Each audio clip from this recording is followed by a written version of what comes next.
имаше една дебатна емисија во која што една ваша колешка, која што нема да ја го споменам името бидејќи не е тука, прашува што направивте за толку кратко време да има толку инвестиции, и мислам дека кратко и епохално е одговорот на прашањето е доволно што вие повеќе не сте во институции. Еве, јас ке си дозволам да ви одговорам заради тоа што вие едно време бевте шеф на кабинет и технички министер.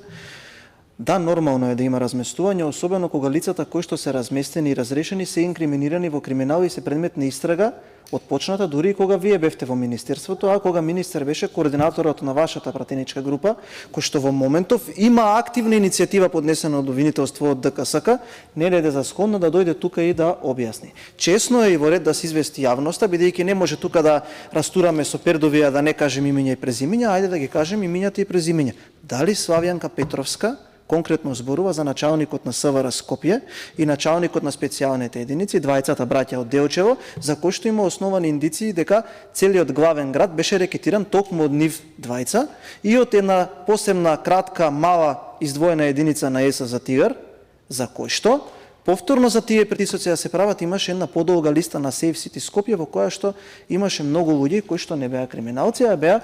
политички неподобни за вас, и се надевам дека некој во министерството ќе излезе и ова ќе го покаже. Понатаму дали зборуваме можеби за господинот Кранли, кој што беше началник на единицата за организиран криминал. Тие луѓе можеби не треба да се споменуваат вака јавно според вашите принципи, но ајде излезете и кажете ги кои биле разрешени, кои биле ставени на нивни места, дајте да разговараме со имиња и презимиња. И само да ви кажам една работа.